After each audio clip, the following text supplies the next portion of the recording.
Le renoncement, le Seigneur va en parler. Il va en parler. C'est très important. Dans notre vie, des fois, il y a des choses qu'on renonce sans aucun souci, sans aucun problème. Mais parfois, il y a des points qu'on ne veut pas trop renoncer. Il y a des points qu'on voudrait bien garder. Mais ces choses-là, ces points-là, sont néfastes. Ça ne va pas se faire. Ça ne nous fera pas grandir dans les choses de Dieu. Ça ne nous fera pas comprendre ce que l'Esprit veut nous faire comprendre. Dans le livre des Juges, après je vous montrerai la pensée, chapitre 3, verset 20, il dit ceci. Il dit, écoute, j'ai une parole de Dieu. C'est merveilleux. Il dit, écoute, j'ai une parole de Dieu pour toi. En fait, vous pouvez dire, oui, mais la parole de Dieu, moi je suis prophète. Et je connais. Mais le verset, il dit, écoute. C'est important qu'on écoute. Bien souvent, on passe à côté parce qu'on n'écoute pas. On passe à côté parce qu'on ne veut pas. On dit dans notre chapeau à nous de digital, on dit speed de la terre. Il y a des choses qui veulent se passer facilement. Mais il y a des choses qui veulent garder. Mais malheureusement, malheureusement, en gardant ces choses, tu n'avanceras pas plus loin, tu n'iras pas plus loin, tu ne chercheras pas plus loin. Parce que tu veux garder ce qui t'intéresse à toi. Alors maintenant, je m'adresse à moi-même. Bon, tu veux garder ce qui te va bien à toi. Et pourtant, Jésus nous dit qu'il faut renoncer. Amen. Et ça, c'est très important. Regardez quand... c'est important de renoncer parce que quand le péché s'approche d'une personne, c'est bien particulier. Et il veut régner. Le péché veut régner dans la vie, il veut régner dans l'église, il veut régner. Il veut siéger, il veut prendre la première place, le premier siège. Hein? Il veut prendre la première place. Et c'est ce qu'il faut justement qu'il faut repousser. Et c'est là qui est la difficulté. C'est ça qu'il faut repousser. C'est ça qu'il faut rejeter. C'est là où il faut renoncer. Le Seigneur dira ceci. Je ne pense pas que ce serait très long. Mais enfin, chaque fois que je dis ça, l'Esprit en a décidé autrement. Jésus dit dans l'évangile de Matthieu, chapitre 16, verset 24, Jésus dit à ses disciples, si quelqu'un, je sais que vous connaissez ce verset, un verset connu, qu'on cite et qu'on cite souvent, il dit, si quelqu'un veut venir après moi, qu'est-ce qu'il y a de mieux que de venir vers Jésus, de venir à Jésus? Mais parfois, on vient à Jésus par une action précise, par un besoin précis, où l'enfant est malade, où il y a la difficulté. Mais le Seigneur dit, il précise quelque chose. Il dit, si quelqu'un veut venir après moi, qu'il renonce à lui-même, qu'il se charge de sa croix, Amen. Et qu'il me suive. Amen.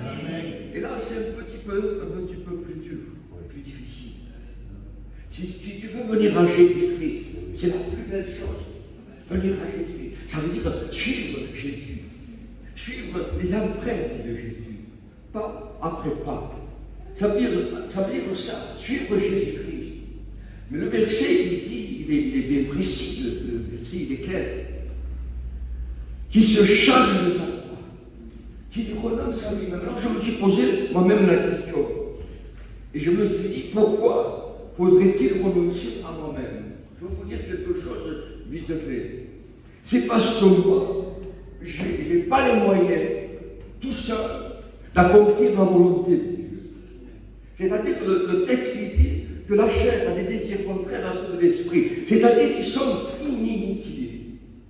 Ils sont contraires. Alors si je ne renonce pas à moi-même, et que j'essaye, si j'essaye d'accomplir sans renoncer à moi-même, mais jamais, jamais de la vie, je n'arriverai. Parce que le verset, il est clair, et il dit que l'affection de la chair, c'est la mort, l'affection de l'esprit, c'est la vie. Il faut-il encore s'affectionner aux choses de Dieu. Et pour pouvoir s'affectionner aux choses de Dieu, il faut, dans l'impératif, il faut qu'il y ait un renoncement. Celui qui veut venir après moi, eh bien qu'il renonce à lui-même. Pourquoi? J'appuie un petit peu plus là. Parce que je suis obligé de renoncer à moi-même. Parce que moi, je n'ai pas le pouvoir. Je n'ai pas la volonté d'accomplir la volonté de Dieu. Il faut dans l'extrémité, il faut que j'ai l'onction de Dieu. La première des choses que je réclame à Dieu, avant de faire, de réfléchir, de penser, d'y aller, eh bien, c'est de rentrer, de m'enfermer. Et de prendre un temps de prière. Avez-vous remarqué, quand on prie Dieu, ça change tout. Quand on prie Dieu, ça change tout, ça transforme tout. Ce n'est pas la direction de la chair. Parce qu'en priant, écoutez-moi bien, on renonce à quelque chose de terrible, on renonce à notre chair. Notre chair ne dit jamais oui. Notre chair est toujours contraire à l'Esprit Saint. L'Esprit nous conduira toujours dans les conseils de Dieu. L'Esprit nous conduira toujours à prier. L'Esprit nous conduira. Mais la seule condition, c'est de bien vouloir renoncer. Amen. Qui renonce à lui-même, qui se charge de sa croix et qu'il me suit. Pas facile. Renoncer, pas facile de se charger de notre croix. Alors je vais vous dire quelque chose vite fait. Se charger de la croix. Écoutez, quand on nous fait on va dire comme ça, quand on nous fait des injustices, quelle est en nous la pensée qui vient quand on nous fait des injustices? C'est pas bien de faire des injustices, mais ça arrive. Eh bien, écoutez-moi bien, quand la pensée qui vient en nous, ça serait un petit peu de rendre l'appareil. Mais le verset, il dit qu'il faut renoncer, qu'il faut y renoncer. Souvent, le Seigneur me dit, bon, ben, laisse-moi faire. Mais Seigneur, il y a ça. Je me plains souvent, moi. On se plaint souvent. Il y a ça. Et l'Esprit me dit, bon, ben, tais-toi, allons dans la chambre, marie, et laisse-moi faire moi. Amen. Et quand je réagis de cette façon, que je renonce à moi-même, à parler, que je renonce moi-même à essayer de me justifier sur les choses, alors je peux vous dire une chose, que ça marche. Quand je le laisse faire à lui, alors il le fait. Mais quand je veux faire moi-même, je ne veux pas renoncer, je veux le faire moi-même, eh bien ça dégringole. Ça dégringole. L'Église dégringole. L'action de Dieu, ça ne marche plus. L'unité de l'esprit. On a entendu parler de l'unité de l'esprit. C'est une chose que le diable, il déteste. Il veut voir une église qui se chamaille. J'aime dire ça. Je le proclame. Amen. Lui, il aime ça. Alors Pierre. Et Pierre, il est contre Jacques. Jacques, c'est un homme de prière. Et pourtant, Pierre est contre Jacques. Jacques est contre Jean. Jean est contre Paul.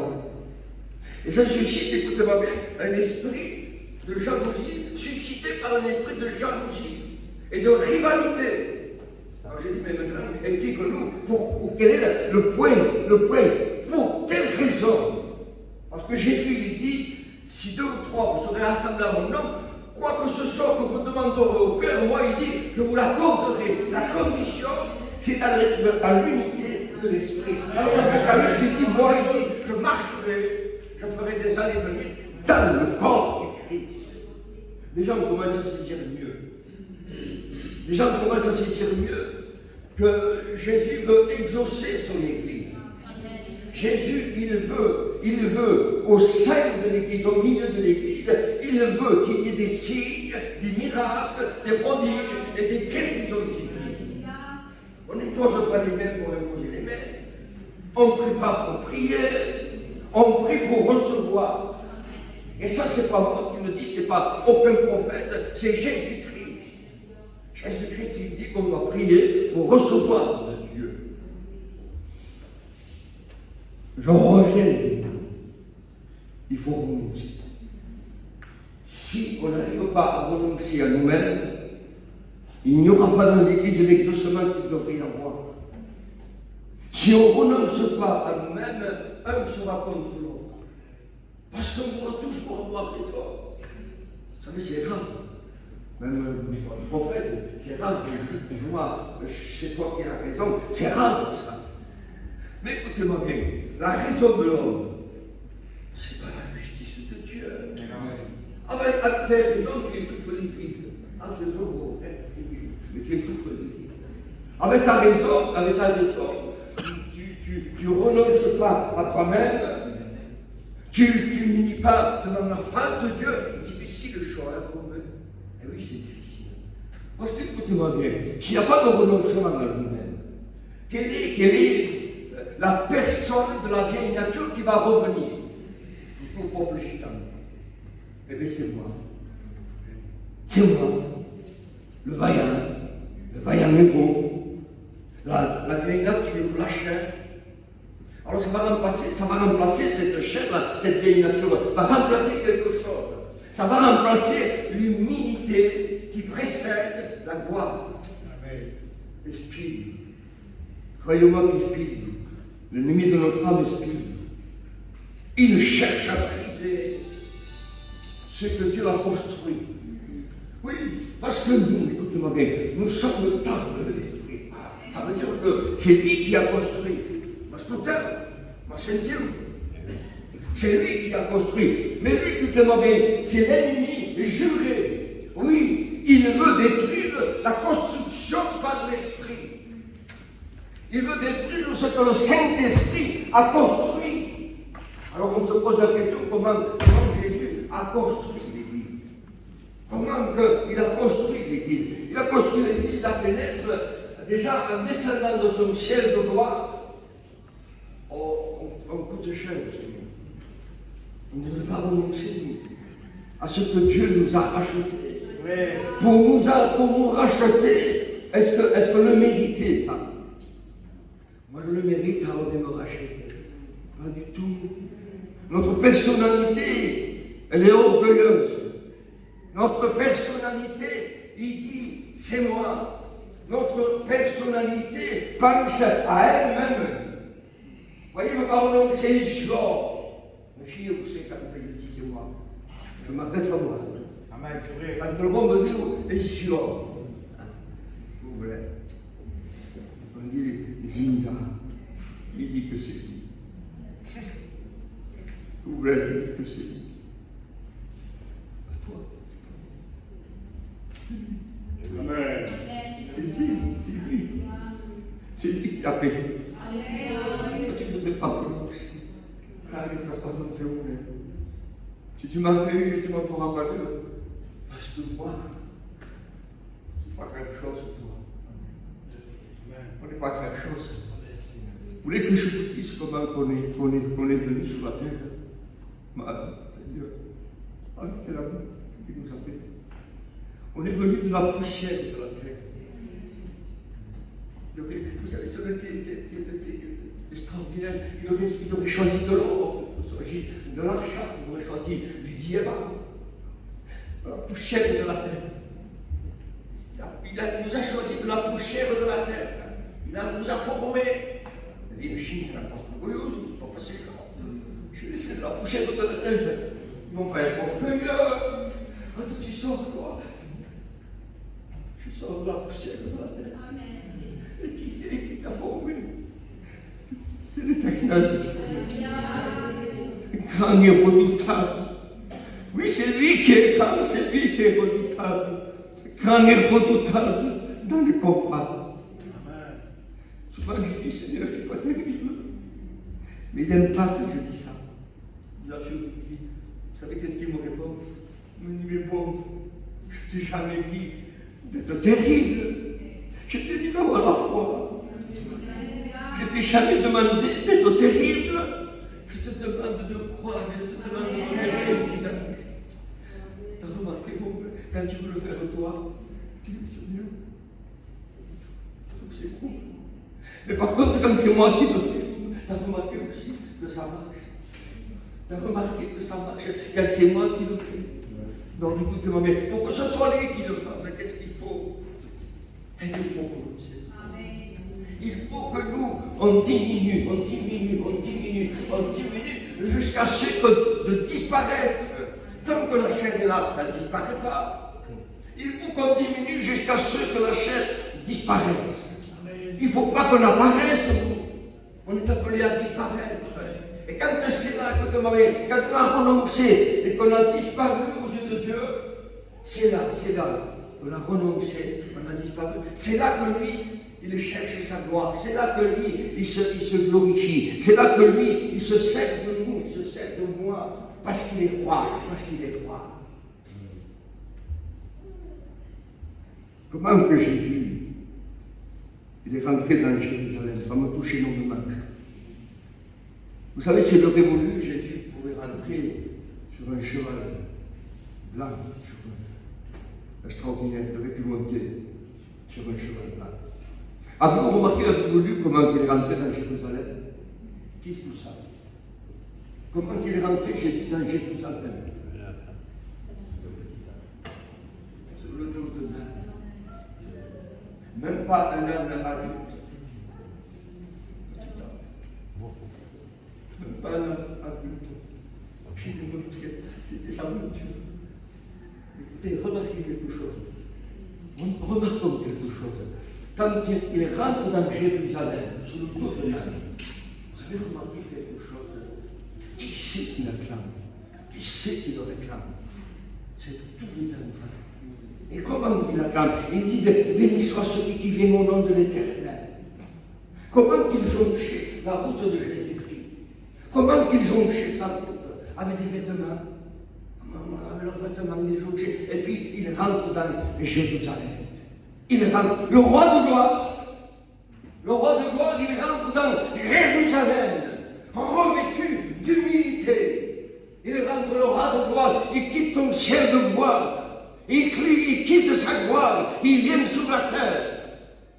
Esaïe, il prophétise et il dit, mais qui vais-je envoyer? Qui enverrai-je? Et lui, il se fait entendre et dit, oui, me voici, je suis là. Et je suis là pour faire ta volonté. Alors il descend, il vient sur la terre, il monte sur le dos de l'âne, et il rentre dans Jérusalem. Avez-vous remarqué vers qui Jésus, il allait trouver?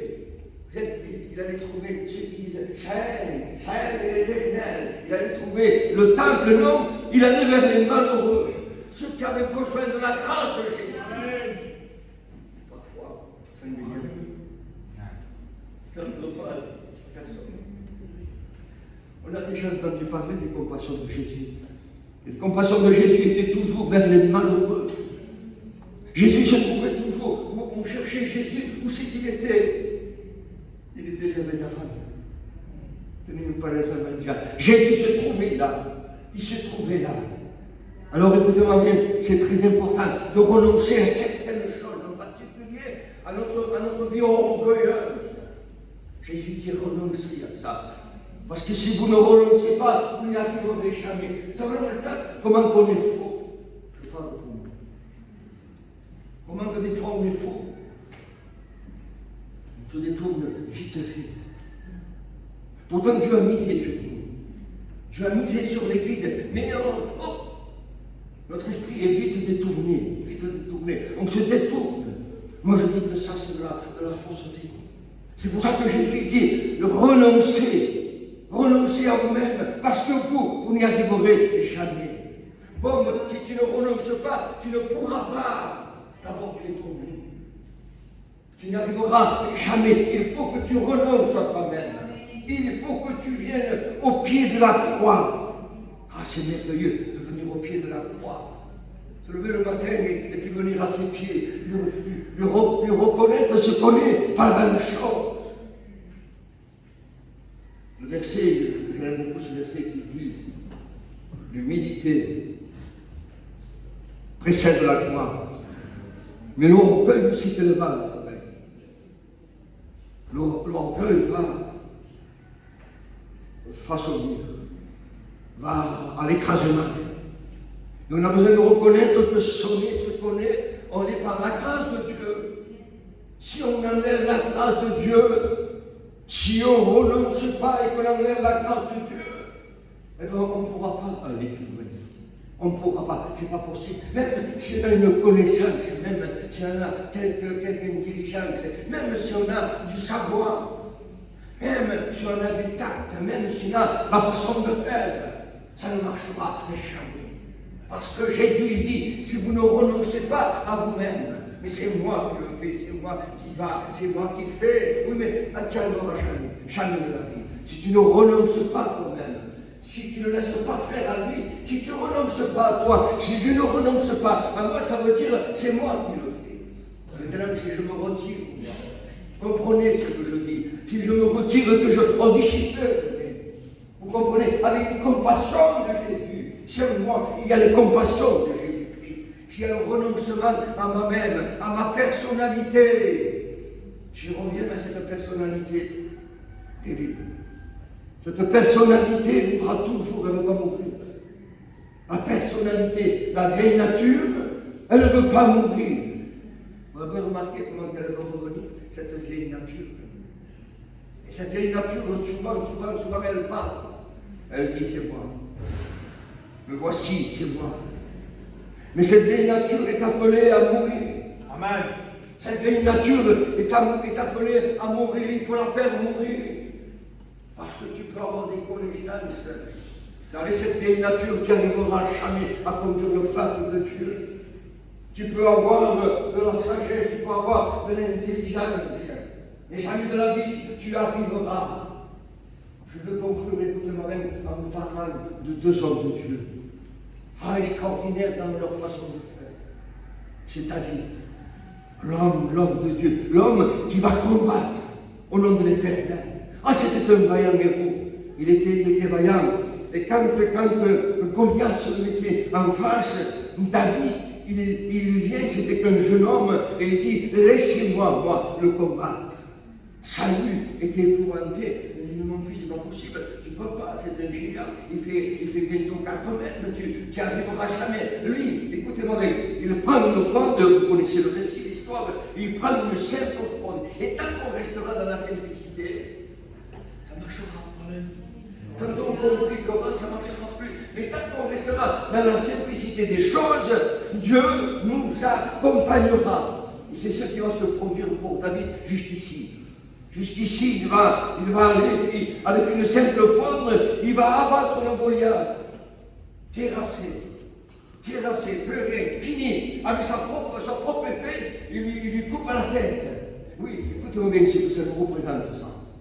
Le fait d'avoir coupé la tête, ça nous représente que Jésus-Christ, avec l'épée, il a coupé la tête du diable. Il a coupé la tête du diable, ça ne veut pas dire que nous, on doit nous enorgueillir. C'est lui qui a coupé la tête du diable. Est-ce que vous comprenez ça? C'est lui qui l'a fait. C'est lui qui l'a fait, c'est lui qui l'a fait, c'est lui qui a payé, c'est lui qui agit. C'est lui qui a coupé la tête. Et David, bien sûr, il va continuer comme ça, il va combattre, il va remporter, il va combattre, il va remporter. Et au moment donné, il se place devant l'Éternel. Et dit, mon Dieu, je voudrais faire quelque chose. Alors l'Éternel écoutait, et David il dit, je voudrais construire la maison de l'Éternel. David, l'Éternel lui dit, non, tu ne construiras pas la maison de Dieu. Et pourquoi? J'ai combattu. J'ai fait, regarde tes mains, David. Alors, David, pleine de ça, pleine de violence, pleine de grande agressivité. Qui c'est qui va construire la maison? Et dit, ton fils Salomon. Oui, ton fils Salomon construira la maison de l'Éternel. Alors, David, il se souvient, et il dit, d'accord. Il va commencer à prendre l'or, l'argent, le sel, tout ce qu'il faut, et puis l'amener à son fils. Et son fils va commencer à construire la maison de l'Éternel. Parce que en Salomon, il y avait une sagesse qu'on ne trouvait pas nulle part. Les gens, quand ils étaient en détresse, quand ils étaient en difficulté, ils venaient voir Salomon. Il leur expliquait leur cas. Et Salomon se mettait dans la sagesse de l'Éternel. Et Dieu lui disait, lui, il répondait, ainsi parle l'Éternel. C'est moi qui parle. C'est elle qui parle. C'est le frère qui a l'âge, ça ne va pas. Mais maintenant, quand c'est l'Éternel qui parle, c'est différent. D'ailleurs, écoutez-moi bien et je conclue. Seigneur dira, l'Éternel dira ceci, dira que si on refuse de renoncer, on n'y arrivera jamais. Parce que c'est Dieu qui parle. Ainsi parle l'Éternel. Ainsi parle l'Éternel. C'est lui qu'il faut qu'il parle. Mais pour qu'il parle, il faut accepter de renoncer à nous-mêmes. N'oublions que ce n'est pas nous qui construit. C'est lui qui construit. Et quand lui construit, c'est toujours bien fait. Quand c'est nous-mêmes qu'on construit, ça dégringole. Ça ne marche pas. Il y a 6 années, ça ne marche pas. Quand c'est lui, écoutez-moi, quand c'est lui qui construit, ça nous fortifie, ça nous enrichit. La bâtisse, elle est solide parce qu'elle est construite par l'Esprit. Et ça construit.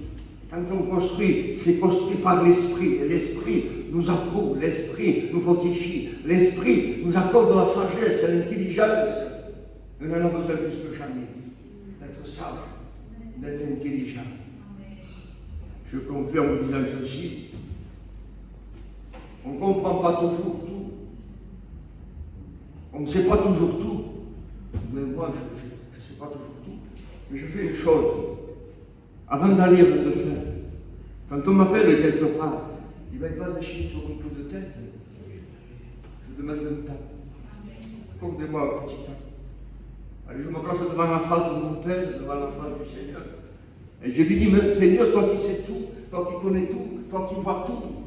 Parce que moi, je vois d'une façon humaine. Je ne veux pas dire d'une façon charnelle, d'une façon humaine. Mais toi, Seigneur, tu connais l'Église. Amen. Moi, Seigneur, il faut qu'il y ait une révélation en moi pour que je vois correctement. Il faut que je mette les lunettes de l'Esprit. Sinon, j'y vois pas bien. Et sinon, c'est flou. Ça ne marche pas. Il faut que je mette les lunettes du ciel. Et quand le Saint-Esprit me révèle, et qu'il me dit, qu'il me révèle l'Église, alors c'est clair. J'y vois l'Église. Seigneur, montre-moi l'Église, montre-moi les gens en un seul regard. Je sais, souvent de fois, je sais quand une personne est dépressive. Un chrétien, oui, je sais, je le vois. Je le vois parce que l'Esprit me le révèle. Je sais quand une personne est en danger. Je sais quand une personne est en difficulté. Une personne en danger, c'est celle qui se retire des choses de Dieu. Celle qui ne prie plus. C'est ça. Le Seigneur me montre, il me révèle. Parce que je lui demande. Vous comprenez? Il faut demander la grâce de Jésus. Est-ce qu'on vit dans la grâce ou est-ce qu'on ne vit pas dans la grâce? Alors si on vit dans la grâce de Dieu, demandons les grâces de Jésus. Qu'il conduise lui-même son Église. Et qu'il conduise ses serviteurs comme lui, il entend. Des fois, dans mon cœur, on veut faire le mou. Et genre. Et comme c'est moi, c'est pas lui. Et contraire au moi, au renoncement, il faut que ce soit lui qui le fasse. Alors au nom de Jésus-Christ, enfermons-nous souvent dans la chambre. Souvent on faille. J'ai un lieu de prière. J'ai un petit lieu de prière et là, je m'enferme là, je demande la grâce, je demande la révélation, je demande l'esprit, je demande l'onction. Je demande, écoutez, il faut le demander. Ne vous fiez pas, je conclue, à ce que vous avez appris. Ne vous fiez pas à ce que vous connaissez. Ne vous fiez pas à ce que vous savez. Mais surtout, fiez-vous à l'Esprit. C'est important de se confier, de se fier à l'Esprit. Laissons faire l'Esprit.